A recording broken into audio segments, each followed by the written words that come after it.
presence can be around some horses. Some horses are pretty sensitive to that kind of body pressure. It goes back to herd dynamics of what they've been taught or have learned in the herd.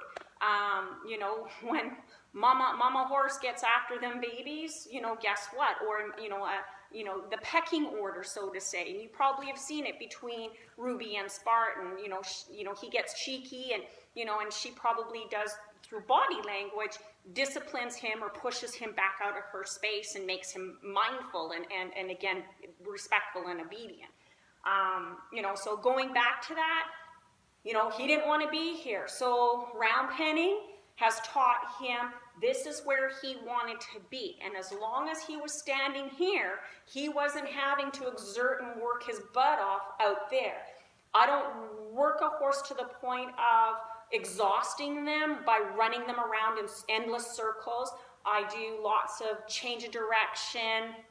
I give them breaks when they've been, when they've done a good change of direction or a good turn, when I can do multiple changes of directions to the outside, to the fence, to the inside of the arena, both left and right directions. You know, then I'll let them stop their feet and have a breather break, and I back that pressure off. When it got to working with him, getting him comfortable standing here, you know, and he was bad. Like, I could handle this part of him and touch his forehead, but when it came to his pole, he'd throw his head up and he'd take off back to the rail of the round pen, where he got put to work right away, where he came back to the middle here because he knew that as soon as he came here, I released the pressure. But he also, I had to push him the next step of, you know, yeah, this is where you want to be because I'm going to let you have your lungs again, you know, but while you're standing here, I need you getting comfortable here. So there were a lot of other things that I had to do with him to get him comfortable with his head being handled.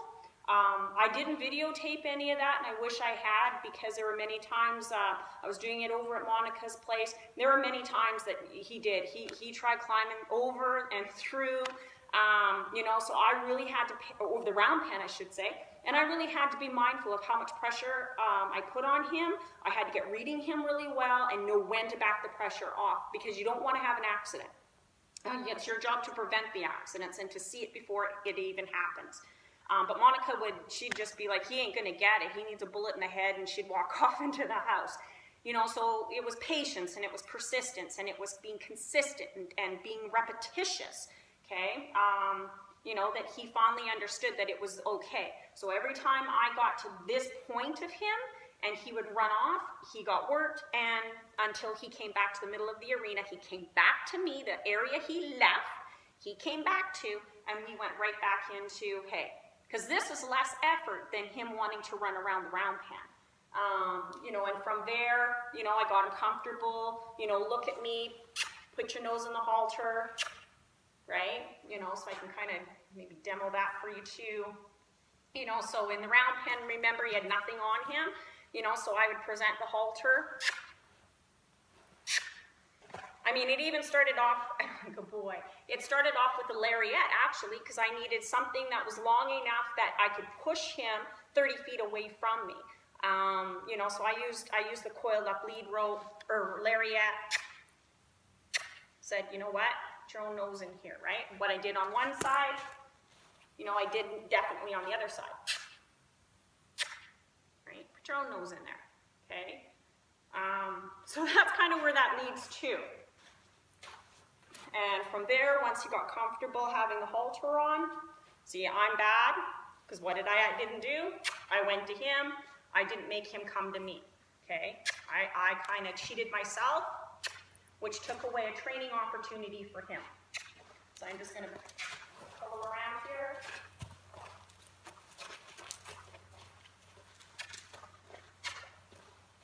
This guy's business hanging out, which is a bad habit.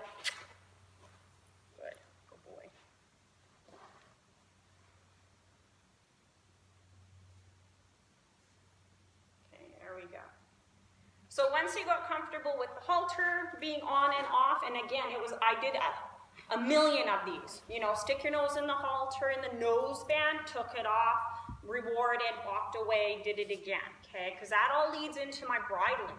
So I want him comfortable. I want to take my time. I want to do it as many times as possible. Don't cheat yourself out of training opportunities. Don't be in a hurry to get to your goal of riding. The riding is the icing on the cake. It's everything you do leading up to being in the saddle and going for a trail ride is the reward for you as the trainer, owner of your horses. So the more hard work you put into it, the more hours you spend, hi, pretty cat, the sooner or quicker you're going to get to your goal of riding. But it also depends on the horse you're working with too. They all have different learning curves. Some horses pick up things really quick. A new exercise, you know, they'll just absorb it like a sponge. Other horses take a long time. They don't get it. You got to just kind of plug through it, try different approaches. You know, again, you as the trainer need to sit down and go, you know, this is what I want to teach my horse, and break it down into minuscule steps of what the goal is, which is basically the hardest, right down to what would be the easiest thing, okay?